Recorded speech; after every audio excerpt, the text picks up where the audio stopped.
Friends, welcome back to my channel. இன்றைக்கி நம்ம என்ன பார்க்க போகிறோம் அப்படின்னா, கமகமன் வாசனை தரக்கூடிய கல்யாண வீட்டு வத்த குழம்பை எப்படி வீட்டிலேயே ரெடி பண்ணலான்னு பார்க்கலாம் வாங்க. முதல்ல அதுக்கு தேவையான பொருட்கள் என்னென்ன பார்த்துக்கோங்க. ஃபஸ்ட்டு ஒரு கடாயில் அரை கப் அளவு கொத்தமல்லி விதைகளை சேர்த்துக்கலாம். அடுத்ததாக 2 டேபிள் ஸ்பூன் அளவு மிளகு, அடுத்ததாக 2 டேபிள் ஸ்பூன் அளவு ஜீரகம், 1/4 கப் அளவு கடலை பருப்பு, அதே 1/4 கப் அளவு துவரம் பருப்பு, 1/4 கப் அளவு உளுத்தம் பருப்பு, உருட்டு பருப்பு சொல்லுவோம்ல, வெள்ளை உளுந்து சேர்த்துருக்குறேன். அடுத்ததாக உங்கள் காரத்திற்கேற்ப நீங்கள் எத்தனை மிளகா வத்தல்னாலும் சேர்த்துக்கலாம்.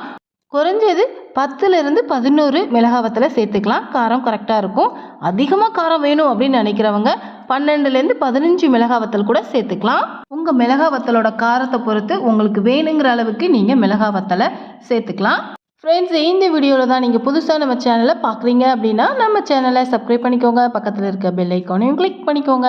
மிளகா வத்தலை காம்பு கிள்ளி சேர்த்ததுக்கப்புறமா 2 டேபிள் ஸ்பூன் அளவுக்கு வெந்தயம் சேர்த்துக்கலாம்.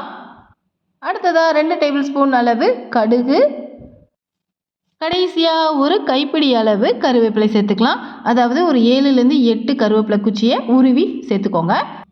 எல்லாத்தையும் நம்ம இப்போது ட்ரை ரோஸ்ட்டு தான் பண்ண போகிறோம். அதாவது பருப்பு எல்லாமே பொன்னிறமாக மாறுத வரைக்கும் ஃப்ரெஷ்ஷாக இருக்கிற கறிவேப்பிலை கைட்டு அமுக்குனாலே நொறுங்கணும். அந்த அளவுக்கு நம்ம இதை நல்லா வறுத்து எடுத்துக்கலாம். எல்லாம் நல்லா வறுத்து வரும்போது பாருங்கள், மிளகு ஜீரகம்லாம் நல்லா வெடிக்க ஆரம்பிக்கும். இந்த ஸ்டேஜில் அடுப்பை ஆஃப் பண்ணிடுங்க.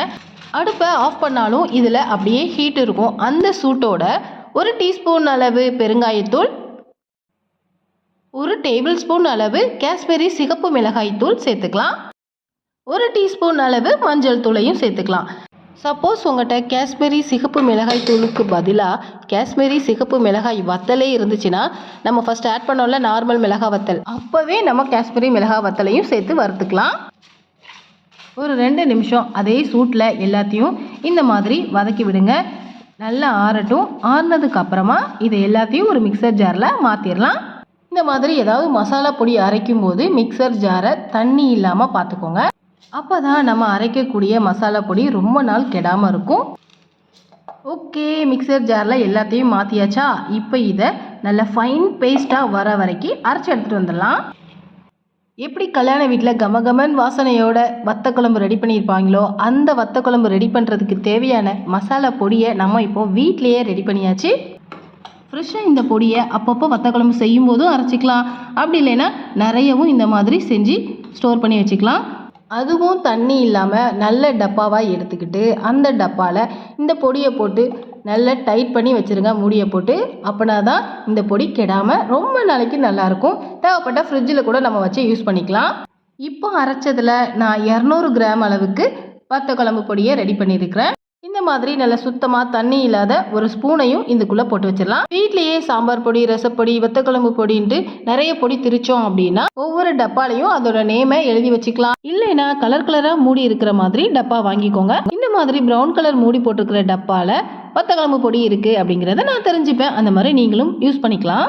ஓகே, வத்தக்குழம்பு பொடி ரெடி பண்ணியாச்சு. எப்படி வத்தக்குழம்பு ரெடி பண்ணணும் அப்படின்னு தானே யோசிக்கிறீங்க? அதுக்கு அடுப்பில் ஒரு கடாயை வச்சுக்கோங்க. அதில் நல்லெண்ணெய் ஒரு 4லேருந்து 5 டேபிள் ஸ்பூன் அளவுக்கு சேர்த்துக்கலாம்.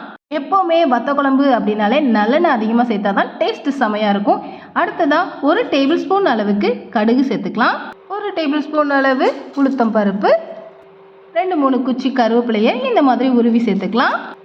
உங்களுக்கு தேவையான அளவு, அப்படி இல்லைன்னா குறைஞ்சது 15 பூண்டு பற்களை இந்த மாதிரி தோல் உரித்து சேர்த்ததுக்கப்புறமா 10-15 சின்ன வெங்காயத்தையும் தோல் உரித்து சேர்த்துக்கலாம். இப்போ எல்லாத்தையும் நல்லா வதக்கி விடணும். கடுகு, உளுந்தம்பருப்பு, கருவேப்பிலை எல்லாம் நல்லா பொரிஞ்சு வரணும். பூண்டு, வெங்காயம் 2ஓட பச்சை வாசனையும் போகிற அளவுக்கு இதை வதக்கி விட்டதுக்கப்புறமா 2 டேபிள் ஸ்பூன் இல்லைன்னா ரொம்ப தாராளமாக இந்த சுண்டக்காய் வத்தலை சேர்த்துக்கலாம். கல்யாண வீட்டிலலாம் சாப்பிடும்போது வத்த குழம்பு ஊற்றுவாங்க. ஆனால் ஒரே ஒரு சுண்டக்காய் வத்தல் மட்டும்தாங்க வரும். அதுவே ரேராக தான் வரும். அதை சாப்பிட்டு பார்த்தோம்னா செம்ம டேஸ்ட்டாக இருக்கும்ல. அதனால் வீட்டில் நம்ம செய்யும்போது தாராளமாக சுண்டக்காய் வத்தலை சேர்த்துக்கலாம்.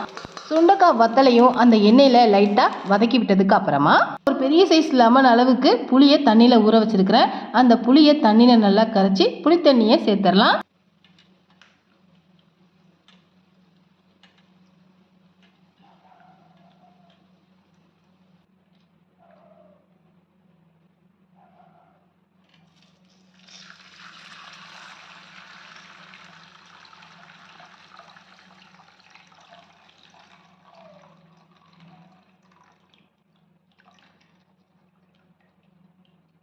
ஃபஸ்ட்டு புளி தண்ணியை ஆட் பண்ணதுக்கு அப்புறமாவும் இன்னும் கொஞ்சம் தண்ணி சேர்த்து புளியை நல்லா கரைச்சி அந்த தண்ணியையும் சேர்த்துக்கலாம்.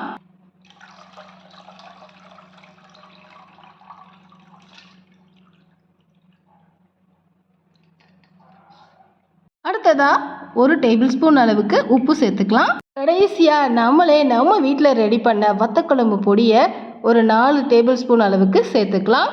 உங்கள் காரத்திற்கு ஏற்ப உங்களுக்கு இன்னும் கொஞ்சம் காரம் வேணும் அப்படின்னு நினைக்கிறவங்க 5 டேபிள் ஸ்பூன் கூட சேர்த்துக்கலாம். எல்லாத்தையும் நல்லா சேர்த்து மிக்ஸ் பண்ணி விட்டுட்டு கொதிக்க விட வேண்டியதான்.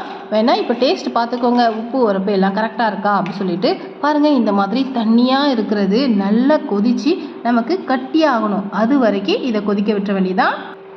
வத்த குழம்பு அப்படியே தண்ணி கட்டியாகிற அளவுக்கு கொதிக்க விட்டுட்டே இருந்தோம்னா பாருங்கள், கம கம கமன்னு வாசனையோட வத்த குழம்பு நல்லா கட்டியாயிரும். இந்த மாதிரி நல்லா திக்கானதுக்கப்புறமா ஸ்டவ் ஆஃப் பண்ணிடலாம்.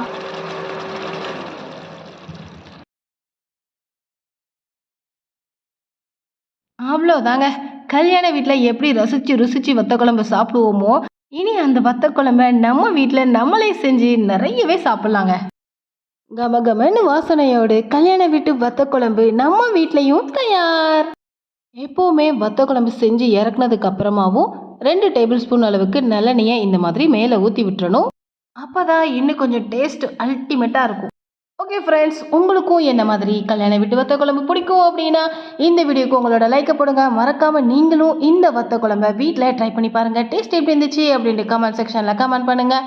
இந்த மாதிரி உங்களுக்கு பிடிச்ச ஈஸியான டேஸ்டியான ரெசிபீஸ்லாம் நான் வீடியோஸாக போட்டதும் நீங்களும் அந்த வீடியோஸை பார்த்து உடனே செய்யணும் அப்படின்னு நினச்சிங்கன்னா நம்ம சேனலை சப்ஸ்கிரைப் பண்ணிக்கோங்க. பக்கத்தில் இருக்க பெல் ஐக்கானையும் கிளிக் பண்ணி வச்சுக்கோங்க. அப்படின்னா தான் நான் வீடியோஸ் போட்டதும் உங்களுக்கு நோட்டிஃபிகேஷனில் காட்டும். நீங்களும் அந்த வீடியோஸை உடனே பார்க்கலாம்.